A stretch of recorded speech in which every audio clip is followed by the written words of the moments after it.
एक ऐसा केस जो 34 साल से चल रहा है, लेकिन आज तक इससे कोई भी नहीं सुलझा सका। यहाँ तक कि दुनिया की सबसे बेहतरीन मानी जाने वाली दो एजेंसियां FBI और स्कॉटलैंड यार्ड भी इस केस को हल करने में नाकाम रही। आज की कहानी इस तस्वीर से शुरू होकर इसी तस्वीर पर खत्म हो जाती है। तस्वीर में ये लड़की और ये बच्चा कौन है? आइए जानते हैं इस तस्वीर के पीछे की कहानी जो 34 सालों पर मोहित है।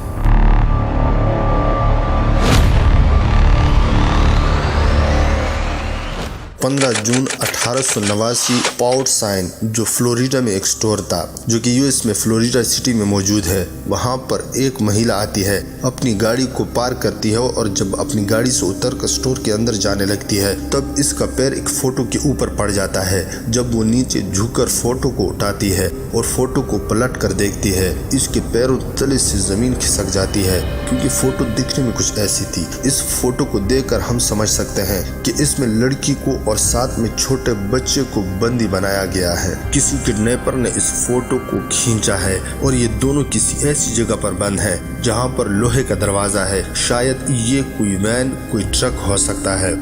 ये फोटो देखने के बाद वो महिला फटाफट से स्टोर के अंदर जाती है और वहां से पुलिस को फोन करती है। इस खबर के मिलते ही पुलिस वहां पर पहुंच जाती है और फोटो को देखने के बाद महिला से कुछ सवाल करती है तो वो औरत बताती है कि मैंने यहाँ पर एक टोयोटा कंपनी के एक बड़े से ट्रक को देखा जिसमें कोई भी विंडो नहीं थी और बाद में चेक करने पर पता चला वो एक वैन की बात कर रही है। उसने कहा कि इस वैन में एक व्यक्ति बैठा था जिसकी बड़ी बड़ी मूंछें थी। वो दिखने में बहुत अजीब लग रहा था। जब पुलिस पार्किंग में इस बंदे को देखने जाती है, इसकी वैन को ढूंढने जाती है तो वहां पर कोई भी नहीं होता। मतलब कि वो दोनों यहाँ से जा चुके थे। चूंकि ये फोटो देखने में खतरनाक लग रही थी, इसलिए पुलिस कोशिश करती है कि ये पता लगाया जाए कि लड़की कौन है और साथ में ये लड़का कौन है। इन दिनों वहां पर एक शो चला करता था जो कि ऐसी ही डरावनी और कुछ क्राइम के ऊपर बेस्ड था। वहां पर इस फोटो को दिखाया जाता है। कुछ लोग जो इस शो में बैठे थे इस फोटो के बारे में बात कर रहे थे। इस शो को एक व्यक्ति भी देखता है जिसका नाम डेविड था। वो फोटो को देखने के बाद डेविड सीधा पैटी केलिको को फोन करता है। जब ये पैटी नाम की औरत इस फोटो को देखती है तो वो रोने लगती है और कहती है यही तारा है। अब यहाँ पर ये तारा कौन है और पैटी कौन है, ये आपको कुछ ही पलों में पता चल जाएगा। इस फोटो को देखने के बाद पैटी ने कहा कि हाँ यही मेरी बेटी है, लेकिन उसने इससे पहचाना कैसे, क्योंकि इसका तो चेहरा आधा ढका हुआ है। दरअसल इस तस्वीर में जो लड़की है इसके पास जो बुक पड़ी है, ये बुक तारा की फेवरेट बुक है, माई स्वीट एंड्रीना। इससे पैटी ने पहचाना कि ये तारा है। तारा की पहचान तो हो गई, लेकिन इस तस्वीर में जो बच्चा है जिसके चेहरे पर एक दर्दनाक डर है, ये कौन है ये भी जानते हैं। लेकिन इससे पहले हम जान लेते हैं कि तारा कौन है और क्यों 34 सालों से पुलिस कुछ भी नहीं जान पाई इस केस के बारे में। दरअसल तारा एक 19 साल की लड़की थी जो घूमा करती थी, दोस्त बनाया करती थी और शहर में अपने भाई बहन दोस्तों के साथ खूब एंजॉय किया करती थी। इस वजह से आसपास के इलाके में तारा के काफी सारे दोस्त रहा करते थे। मतलब कि इसकी बहुत पहचान। और जिस पैटी केलिको की हम बात करते हैं वो तारा की मोम थी जिसने दूसरी शादी की थी डेविड केलिको से, जो कि फादर था तारा का। हालांकि वो स्टेप फादर था, लेकिन फिर भी वो तारा से बहुत प्यार करता था। तारा को बाइसाइकिल चलाने का एक शौक पैदा हो गया था। वो इस चीज से प्यार करने लगी थी और वो अक्सर हमेशा अपनी मोम को पीछे बिठाकर साइकिल चलाया करती थी। एक दिन तारा और इसकी माँ दोनों साइकिल से कहीं पर जा रहे थे, लेकिन तभी तारा की मोम पैटी ने यह महसूस किया कि कोई इसका पीछा कर रहा है। पैटी काफी ज्यादा डर जाती है और जब वो तारा को कहती है कि हमारा कोई पीछा कर रहा है, तारा कहती है कि नहीं, ऐसा कुछ नहीं हो सकता। आपको बता दें कि इस समय न्यू मैक्सिको में काफी ज्यादा क्राइम हुआ करते थे। जब तारा की मोम और तारा इस दिन घर आते हैं तो तारा की मोम पैटी तारा को कहती है कि तुम अपनी प्रोटेक्शन के लिए अपने पास कुछ स्प्रे वगैरह और कुछ चाकू, छोटा सा या कुछ भी जरूर रखा करो। क्योंकि यहाँ पर पता नहीं कब क्या हो जाए। तारा ऐसे ही माँ की बातों को टालती रहती है। तारा की मोम का डर ये भी था कि जिस जगह वो रहते थे वहाँ पर काफी क्राइम तो थे ही, लेकिन साथ में इनके साथ जो मेन हाईवे था वो भी काफी सुनसान रास्ते में था। आसपास के सभी इलाके सुनसान थे। इसी वजह से तारा की मोम थोड़ी सी डर रही। ऐसे ही आम दिनों की तरह दिन आता है 20 सितंबर 1988, जो कि आम नहीं होने वाला था। दिन के करीब 9 बजते हैं। तारा उठ जाती है। माँ बेटी से पूछती है कि आज कहाँ जा रही हो। तारा कहती है कि मैं करीब 9:30 बजे घर से निकलूंगी और अपने बॉयफ्रेंड के साथ मैंने टेनिस खेलने का प्लान बनाया हुआ है। तारा की मोम तारा से पूछती है कि तुम कब घर वापस आओगी।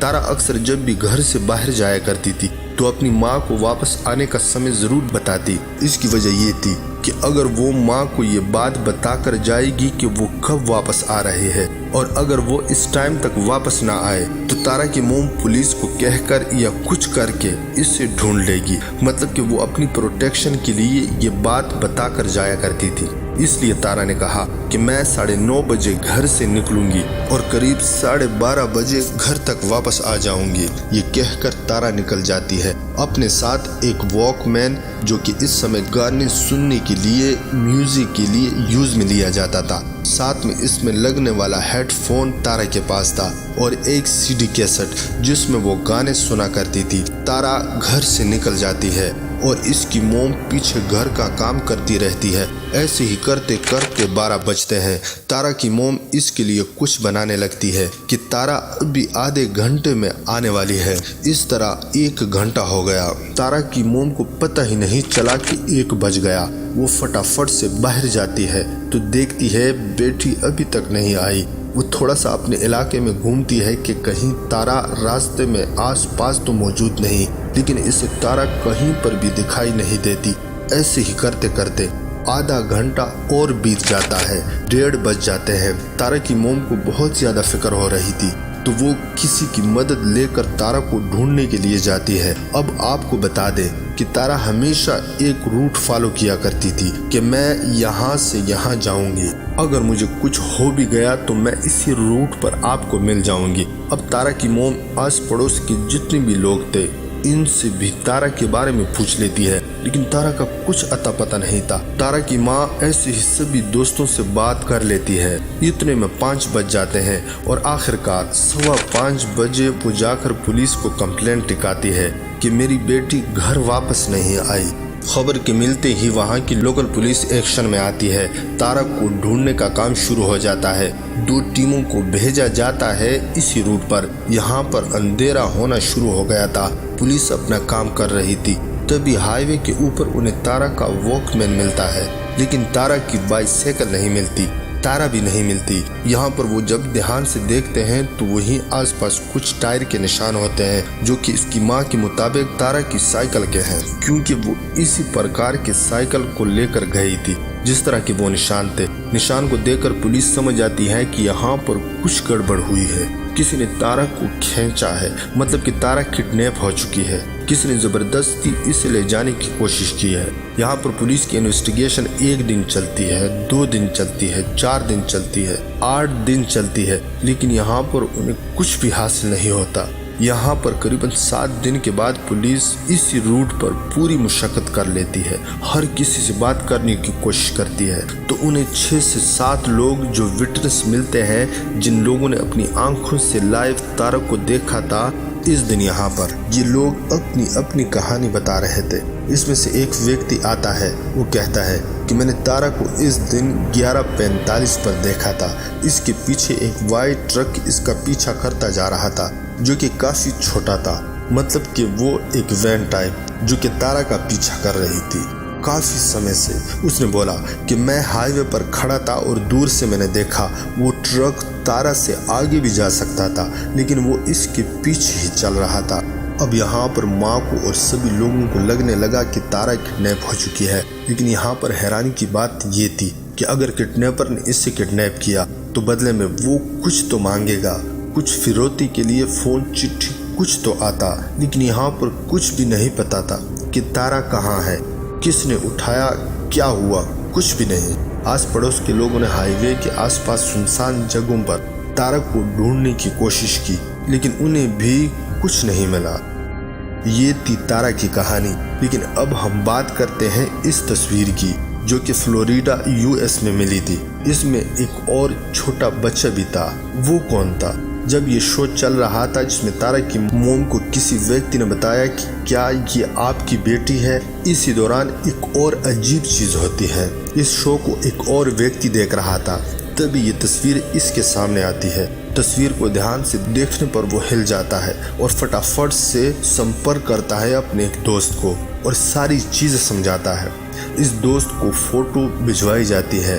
फोटो देखने के बाद इसको पता चल जाता है कि ये छोटा बच्चा इसके दोस्त का बेटा माइकल है, जो कि आज से 1 साल पहले गायब हुआ था न्यू मैक्सिको से। और वो न्यू मैक्सिको में जिस जगह से गायब हुआ था, वो जगह तारा के घर से 120 किलोमीटर दूर थी। तारा वही लड़की जो कि फोटो में इसके साथ है, और बाद में इन दोनों को मैक्सिको से दूर यूएस लाया गया। पता नहीं किस चीज के लिए, किसके द्वारा और किसके लिए इन दोनों को लाया गया। फोटो को देखने के बाद ये तो पता चल गया कि ये तो एक माइकल हैंडली है, दूसरी है तारा। लेकिन अब दिक्कत की बात पुलिस के सामने ये थी कि अब किडनैपर को ढूंढा कैसे जाए, और ये दोनों अभी कहाँ हैं, ये कैसे पता लगाया जाए। अब यहाँ पर दिक्कत की बात ये थी कि कुछ लोग कह रहे हैं कि ये तारा और ये माइकल है ही नहीं, ये कोई और ही लोग हैं। और ये फोटो काफ़ी पुरानी है। इस फोटो की जांच के लिए फोटो को इंग्लैंड की एक लैब में भेजा गया, जहां पर इसकी चेकिंग हुई, जो कि काफ़ी मशहूर है। स्कॉटलैंड यार्ड कहा जाता है इसे। वहां पर इस फोटो की जांच के बाद पता चला कि फोटो में कोई भी छेड़छाड़ नहीं हुई। अब ये एक इंटरनेशनल मुद्दा बन चुका था। यहाँ पर FBI, जो कि अमेरिका की एक खुफिया एजेंसी है, इससे भी आना पड़ता है। FBI भी इस केस को मैनेज कर रही थी। बाद में चेकिंग के दौरान ये पता चलता है कि जिस फिल्म से इस फोटो को निकाला गया, यानी कि वो फिल्म ही 1988 में इजाद हुई। यहाँ पर FBI को, पुलिस को, दोनों देशों की अथॉरिटीज को जो इस केस पर काम कर रही थी, कुछ भी नहीं मिलता, एक चीज भी नहीं मिलती। लेकिन तभी हल्ला मच जाता है जब फ्लोरिडा में 2 और फोटो सामने आती हैं। वो फोटोज कुछ ऐसी थी। एक फोटो में एक लड़की जिसने कुछ भी नहीं पहना, इसके फेस का क्लोजअप है जो कि थोड़ा सा ब्लर है, हम पूरी फोटो आपको नहीं दिखा सकते। दूसरी फोटो एक ट्रेन में है, जिसमें एक व्यक्ति को आप देख सकते हैं कि वो लड़की के साथ इंतहाई नाजेबा हरकत कर रहा है। पहले वाली फोटो को देखने के बाद तारा की माँ फिर से कहती है कि ये मेरी बेटी है, इसके फेस का ही ये क्लोजअप है। ये फोटो इनके दिल को चीर रही थी। बहुत दर्दनाक फोटोज थी ये दोनों किसी माँ के लिए जिसने अपनी बच्ची को खोया हो, जो कि 19 साल की थी। बाद में ऐसी तस्वीरें और भी बॉर्डर पार अमेरिका से आ रही थी, और पता नहीं इसकी बेटी कहाँ थी, किसके साथ थी, क्या हो रहा, इसे कुछ भी नहीं पता था। अभी जो फोटोज आई थी, इन दोनों में वो बच्चा माइकल हैंडले नहीं था। केस पर काम चल रहा था। 1 साल बीत जाता है। तारा की माँ बहुत कोशिश करती है कि इसकी बेटी मिल जाए। बाद में वो फ्लोरिडा में भी शिफ्ट हो जाते हैं, क्योंकि सारी फोटोज और बेटी की सभी चीजें वहीं से मिल रही थी। ऐसा ही करते करते साल 2003 आ जाता है। 14 साल इस केस को निकल जाते हैं। बेटी यहाँ पर इस केस में अपनी उम्मीद को गड़ाए रखने के बावजूद अपनी बेटी का चेहरा बिना देखे ही इस दुनिया से रुखसत हो जाती है। 2003 में इसकी माँ की मौत हो जाती है। बेटी केली को इस दुनिया में नहीं रहती। हालांकि इनका जो पति था डेविड केली को, वो फिर भी बेटी का कमरा सजाता था। हर साल क्रिसमस पर, किसी फेस्टिवल पर इसे उम्मीद थी कि बेटी वापस जरूर आएगी, लेकिन ये उम्मीद किसी धुंधले सपने की तरह थी जो कभी पूरा नहीं होता।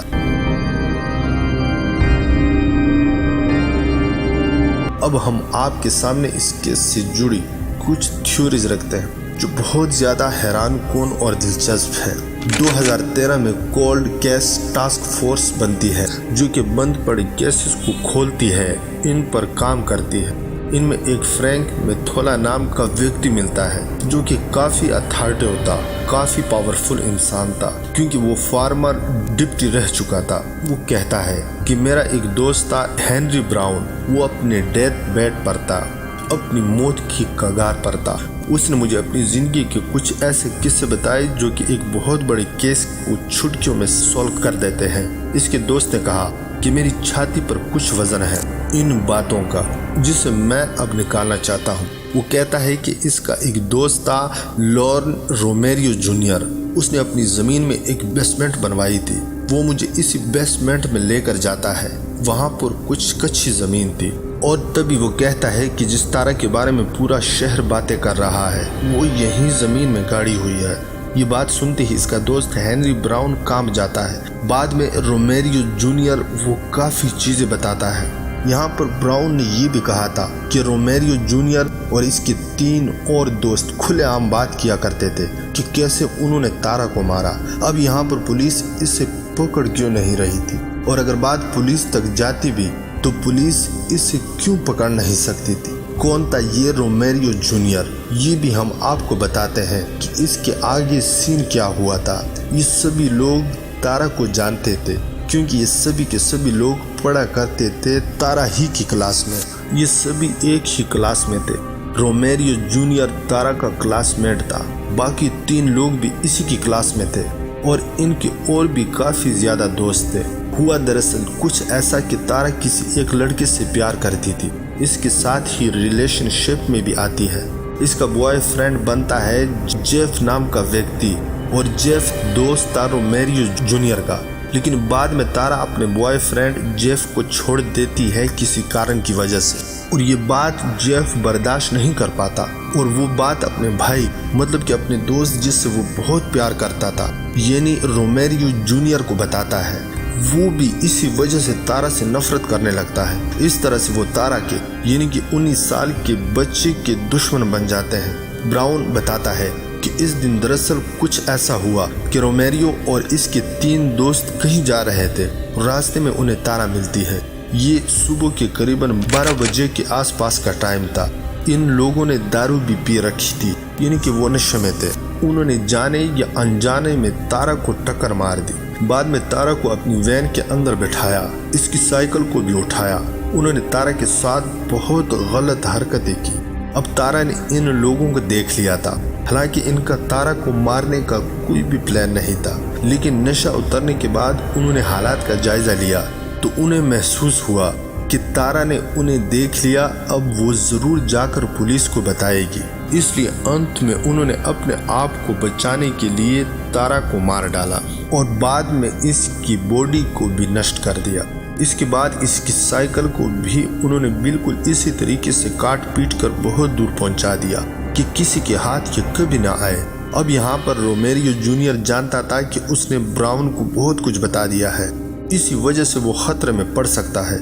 इसलिए उसने ब्राउन को कहा कि अगर ये मेरी बातें किसी को भी पता चली तो मैं तुम्हें नहीं छोड़ूंगा। अगर पुलिस को ये बात पता चली तो मैं तुम्हें जिंदा जला दूंगा। अब यहाँ पर ब्राउन जानता था कि अगर मैंने पुलिस को कुछ भी बताया तो पुलिस इसे बता देगी कि मैंने ये सब कुछ उन्हें बताया है। लेकिन पुलिस रोमेरियो को क्यों बताएगी ब्राउन का? इसकी वजह ये थी कि रोमेरियो के पिता वहाँ पर शेरिफ थे, एक पुलिस के बहुत बड़े अफसर थे।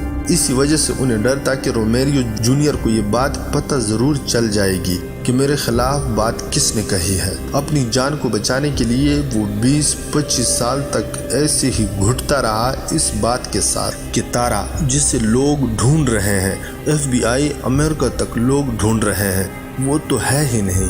अब आपको लग रहा होगा कि केस तो सॉल्व हो गया, लेकिन अब आपको एक और हैरानी की बात बताते हैं।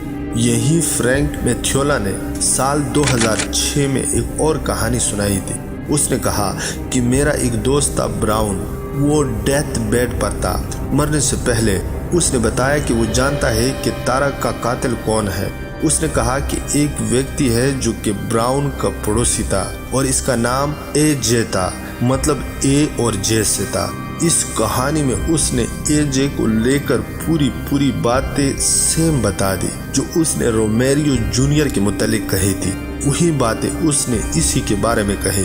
अंत में उसने कहा कि एजे खुद प्यार करता था तारा से। तारा ने इसको रिजेक्ट किया, जिसकी वजह से उसने ये सब कुछ किया। हालांकि रोमेरो के बारे में उसने कहा था कि उसने अपने दोस्त का बदला लेने के लिए तारा को मारा, लेकिन यहाँ पर एजे के बारे में उसने कहा था 2006 में कि उसने अपने प्यार का बदला लिया क्योंकि वो तारा से बहुत प्यार करता था। वो तारा के बारे में कहता था कि इससे खूबसूरत लड़की कहीं नहीं हो सकती।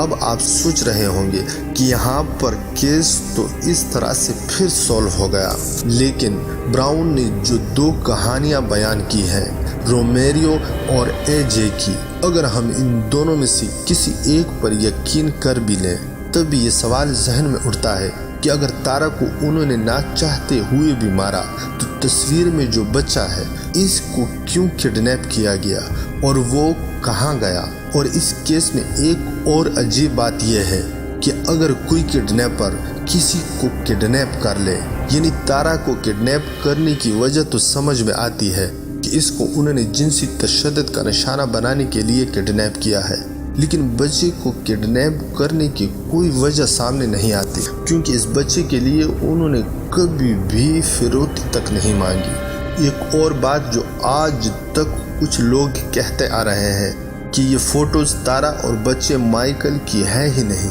तो ये बात इस लिहाज से बेतुकी लगती है कि एक तो ये दोनों आज तक गायब है और दूसरा सबूत ये है कि फोटोज में इनके रिश्तेदारों ने दोनों की शनाख्त भी कर ली। और इसके अलावा एक और पॉइंट समझ से बाहर है कि कोई किडनैपर क्यों भला उन लोगों की तस्वीरें लेगा जिनको उन्होंने किडनैप कर रखा है, और अगर इनकी फोटोज उन्होंने ले भी ली तो जगह जगह पर क्यों उन्होंने ये फोटोज फेंकी। ये केस अपने पीछे सारे सवालात और उलझने छोड़कर 34 साल गुजरने के बावजूद आज तक कोई भी हल नहीं कर सका। यहाँ तक कि क्राइम की दुनिया की मंजी हुई एजेंसियां FBI और स्कॉटलैंड यार्ड ने भी शिकस्त मान ली। आज तक इस केस को कोई सुलझा नहीं पाया और हमें लगता है कि शायद आगे चलकर भी ये केस कभी नहीं सुलझेगा। समय समय पर FBI ने तारा की इन फोटोज को बनाया जो आप देख रहे हैं। ये तारा की आज की उम्र की फोटोज हैं, यानी कि FBI के ख्याल के मुताबिक तारा आज ऐसी दिख रही होगी। अगर आपको हमारी ये कहानी अच्छी लगी हो तो मज़ीद इस तरह के सबक आमोज, दिलचस्प और सस्पेंस से भरपूर केसेस के लिए चैनल को सब्सक्राइब करना न भूलिएगा। बराए करम वीडियो को लाइक ज़रूर कीजिएगा। मिलते हैं नेक्स्ट किसी अच्छे से केस के साथ।